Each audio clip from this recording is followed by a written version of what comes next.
Hello friends, आप सभी लोगों का स्वागत है हमारे यूट्यूब चैनल पर। तो आज हम देखेंगे कक्षा 8 का प्रज्ञा हिंदी यूपी बोर्ड का पाठ 21। पाठ है बस की यात्रा। तो चलिए हम इस वीडियो में इस पाठ के प्रश्न उत्तर को देखते हैं। प्रश्न है कुछ करने को से प्रश्न नंबर 1 है, अधिक धुआं फेंकने वाले, जर्जर और बहुत पुराने वाहन वायु प्रदूषण और अन्य खतरों को बढ़ावा देते हैं। वायु प्रदूषण के अन्य घटक कौन से हैं? इसका उल्लेख करते हुए वायु प्रदूषण पर एक लेख तैयार कीजिए। जैसा कि हमने यहाँ पर एक लेख लिखा है वायु प्रदूषण पर। वायु प्रदूषण के मुख्य घटक धुआं, धूलकण, कार्बन मोनोऑक्साइड, कार्बन डाइऑक्साइड तथा अन्य जहरीली गैसें हैं।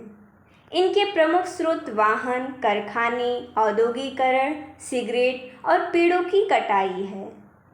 वायु प्रदूषण से पर्यावरण और मानव स्वास्थ्य पर बुरा प्रभाव पड़ता है।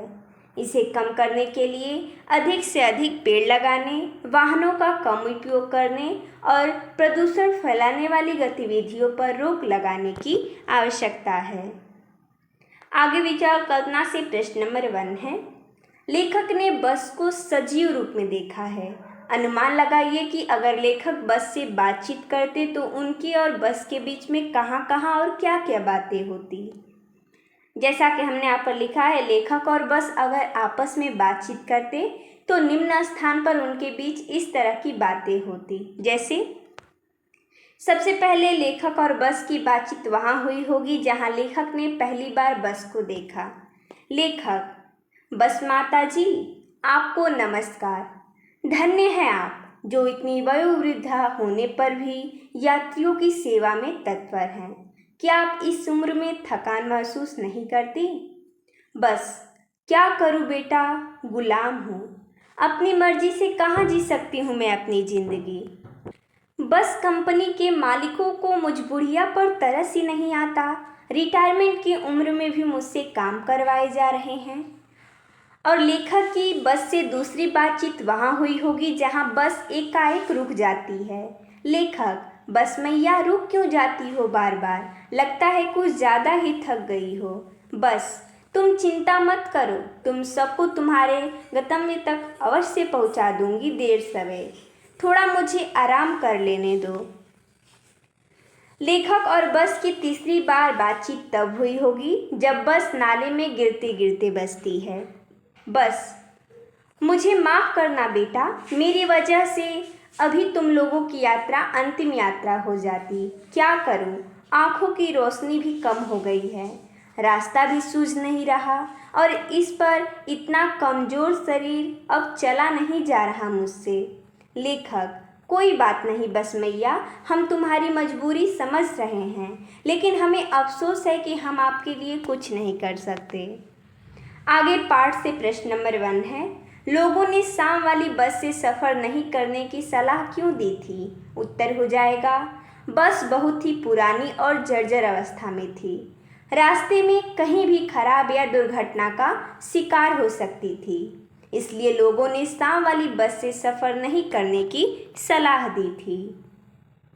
अगला प्रश्न है, लेखक के मन में बस को देखकर श्रद्धा का भाव क्यों उमड़ पड़ा? उत्तर हो जाएगा, बस के बहुत पुरानी और जर्जर अवस्था में होने के कारण लेखक ने उसका मानवीकरण करते हुए उसे वयोवृद्ध माना। भारतीय संस्कारों में बुजुर्गों के प्रति श्रद्धा और सम्मान की भावना होती है, इसलिए लेखक के मन में बस को देखकर श्रद्धा का भाव उमड़ पड़ा। अगला प्रश्न है तीसरा, बस तक लेखक और उनके मित्रों को छोड़ने आए हुए लोगों के मन में क्या क्या भाव हो रहे थे? उत्तर हो जाएगा, लेखक और उनके मित्रों को बस तक छोड़ने आए लोगों के मन में ऐसा भाव था जैसे वे उन्हें अंतिम बार देख रहे हों और अंतिम विदाई दे रहे हों। उन्हें लग रहा था कि आना जाना तो लगा ही रहता है, जो आया है उसे एक दिन जाना ही है।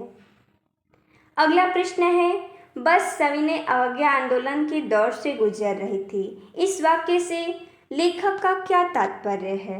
उत्तर हो जाएगा, लेखक का तात्पर्य यह है कि बस का हर पुर्जा जर्जर हो चुका था और कोई भी हिस्सा ठीक से काम नहीं कर रहा था, जैसे सविनय अवज्ञा आंदोलन में लोग अंग्रेजी हुकूमत का शांतिपूर्वक असहयोग कर रहे थे, उसी तरह बस के सारे पुर्जे भी मानो एक दूसरे से असहयोग कर रहे हों। इसी व्यंग के लिए लेखक ने कहा कि बस मानो सविनय अवज्ञा आंदोलन के दौर से गुजर रही हो। अगला प्रश्न है, उत्सर्ग की ऐसी भावना दुर्लभ है। लेखक ने यह किसके लिए, क्यों और किस संदर्भ में कहा? उत्तर हो जाएगा, उत्सर्ग की ऐसी भावना दुर्लभ है। लेखक ने यह बात बस कंपनी के संस्कृत हिस्सेदार के लिए व्यंग्यपूर्वक कही है। हिस्सेदार बस के खराब और पुराने टायरों की हालत जानता था, फिर भी उसने उन्हें नहीं बदलवाया और धन कमाने के लालच में बस को चलाता रहा। उसे यह भी पता था कि खराब टायरों के कारण कभी भी दुर्घटना हो सकती है, फिर भी वह यात्रियों की सुरक्षा की परवाह किए बिना बस चलवा रहा था। लेखक ने उसके धन के प्रति लालच और यात्रियों की सुरक्षा के प्रति लापरवाही पर व्यंग करते हुए कहा कि उत्सर्ग की ऐसी भावना दुर्लभ है। अगला प्रश्न भाषा की बात से प्रश्न नंबर 1 है। पाठ में कुछ शब्द आए हैं, जैसे हाजिर, सफ़र उर्दू भाषा के शब्द हैं। ऐसे ही पाठ में आए अन्य भाषाओं के शब्द को छांटकर लिखिए, जैसा कि हमने यहाँ पर छांटकर लिखा है। सबसे पहले है संस्कृत भाषा के शब्द, मित्र, श्रद्धा, वयोवृद्ध, अंत्येष्टि, प्राण, वृद्धावस्था, उत्सर्ग, निमित्त।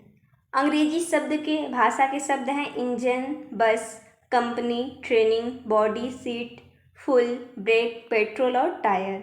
उर्दू भाषा के शब्द हैं हाजिर, सफ़र, मुनासिब, मरम्मत और आराम। आगे देखते हैं प्रश्न दूसरा। जिस वाक्य में प्रश्न पूछा जाता है उसे प्रश्नवाचक वाक्य कहते हैं।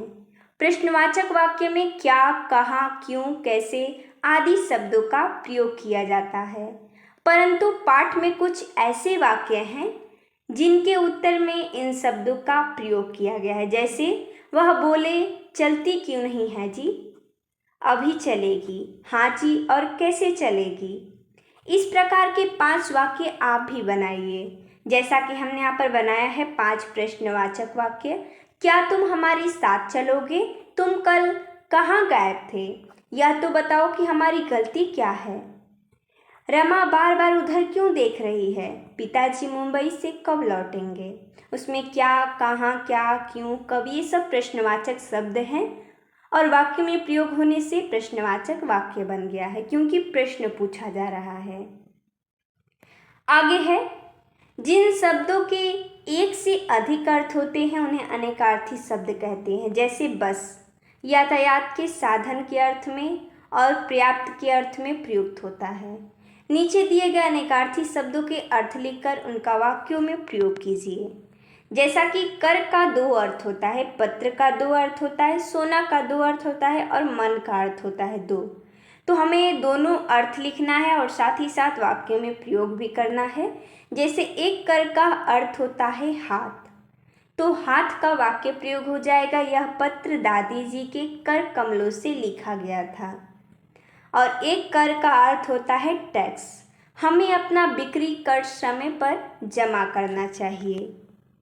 एक पत्र का अर्थ होता है चिट्ठी, वाक्य हो जाएगा बहुत दिन से अनुज का पत्र नहीं आया है। और एक पत्र का अर्थ हो जाएगा पत्ता, शिव जी को बेल पत्र चढ़ाया जाता है। एक सोना का अर्थ होता है स्वर्ण धातु, सोना दिन ब दिन महंगा होता जा रहा है। और एक सोना का अर्थ हो जाएगा नींद, जो कि क्रिया है, वाक्य हो जाएगा बच्चा सोना चाहता है तो सोने दो। मन, मन का एक अर्थ होता है हृदय, वाक्य हो जाएगा मेरा मन इस बात को नहीं मान रहा है। और एक मन का अर्थ हो जाएगा वजन, किसान ने एक मन चावल बेचा। तो इस प्रकार हमने इस वीडियो में इस पाठ के प्रश्न उत्तर को देखा। तो मेरे तब तक के लिए धन्यवाद दोस्तों।